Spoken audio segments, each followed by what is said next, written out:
السلام علیکم دوستو، ایک بار جبرائیل علیہ السلام نبی کریم صلی اللہ علیہ وآلہ وسلم کے پاس آئے تو آپ صلی اللہ علیہ وآلہ وسلم نے دیکھا کہ جبرائیل علیہ السلام کچھ پریشان ہے۔ آپ صلی اللہ علیہ وآلہ وسلم نے فرمایا، جبرائیل کیا معاملہ ہے کہ آج میں آپ کو غمزدہ دیکھ رہا ہوں؟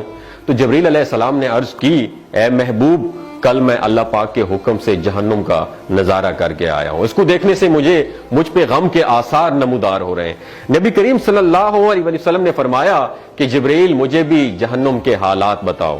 جبرائیل نے عرض کی، جہنم کے کل 7 درجے ہیں اور ان میں سے جو سب سے نیچے والا درجہ ہے اللہ ان میں منافقوں کو رکھے گا، اس سے اوپر والے 6 درجے میں اللہ تعالیٰ مشرک لوگوں کو ڈالیں گے، اس سے اوپر 5ویں درجے میں اللہ سورج اور چاند کی پرستش کرنے والوں کو، عبادت کرنے والوں کو ڈالیں گے، 4تھے درجے میں اللہ پاک آتش پرست لوگوں کو ڈالیں گے، اور 3رے درجے میں اللہ پاک یہود کو ڈالیں گے، 2 درجے میں اللہ تعالیٰ عیسائیوں کو ڈالیں گے۔ یہ کہہ کر جبرائیل علیہ السلام خاموش ہو گئے تو نبی کریم صلی اللہ علیہ وسلم نے پوچھا، جبرائیل آپ خاموش کیوں ہو گئے؟ مجھے بتاؤ کہ پہلے درجے میں کون ہوگا؟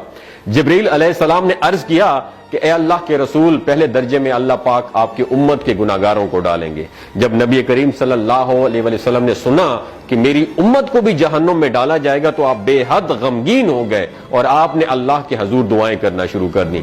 3 دن ایسے گزرے کہ اللہ کے محبوب مسجد میں نماز پڑھنے کے لیے تشریف لاتے، نماز پڑھ کر حجرے میں تشریف لے جاتے اور دروازہ بند کر کے اللہ کے حضور رو رو کا دعائیں فرماتے۔ صحابہ حیران تھے کہ نبی کریم صلی اللہ علیہ وآلہ وسلم پر یہ کیفیت کیسے طاری ہوئی ہے، مسجد سے حجرے جاتے ہیں، گھر بھی تشریف لے کر نہیں جا رہے۔ جب 3را دن ہوا تو سیدنا ابو بکر صدیق رضی اللہ تعالیٰ عنہ سے رہا نہیں گیا، وہ دروازے پر آئے اور دستک دی اور سلام کیا، لیکن سلام کا جواب نہیں آیا۔ آپ روتے ہوئے سیدنا عمر رضی اللہ تعالیٰ عنہ کے پاس آئے اور فرمایا کہ میں نے سلام کیا لیکن سلام کا جواب نہیں پایا، لہٰذا آپ جائیں، ہو سکتا ہے آپ کو سلام کا جواب مل جائے۔ آپ گئے تو آپ نے 3 مرتبہ سلام کیا لیکن سلام کا جواب نہ آیا۔ حضرت عمر رضی اللہ تعالیٰ عنہ نے سلمان فارسی کو بھیجا لیکن پھر بھی سلام کا جواب نہیں آیا۔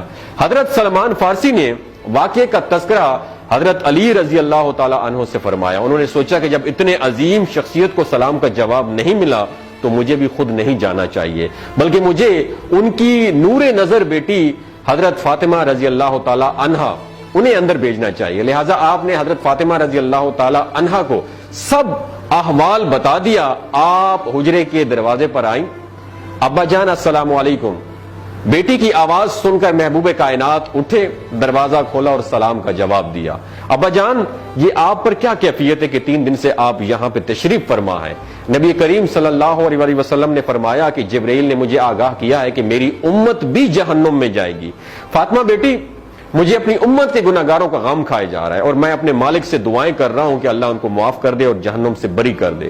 اور یہ کہہ کر پھر آپ سجدے میں چلے گئے، رونا شروع کر دیا، یا اللہ میری امت کے گناہگاروں پر رحم کر، ان کو جہنم سے آزاد کر کے۔ اتنے میں حکم آ گیا، وَلَسَوْفَ يُعْطِيكَ رَبُّكَ فَتَرْضَىٰ، اے میرے محبوب غم نہ کر، میں تم کو اتنا عطا کروں گا کہ آپ راضی ہو جائیں گے۔ آپ خوشی سے کھل اٹھے اور فرمایا کہ لوگوں، اللہ نے مجھ سے وعدہ کر لیا ہے کہ روز قیامت مجھے میری امت کے معاملے میں خوب راضی کرے گا، اور میں اس وقت تک راضی نہیں ہوں گا جب تک میرا آخری امتی بھی جنت میں نہ چلا جائے۔ بولتے ہوئے آنکھوں سے آنسو آنا شروع ہو جاتے ہیں بندے کے، کہ جب بندہ سوچتا ہے کہ ہمارا نبی صلی اللہ علیہ وسلم اتنا شفیق اور غم محسوس کرنے والا ہے اور بدلے میں ہم نے ان کو کیا دیا۔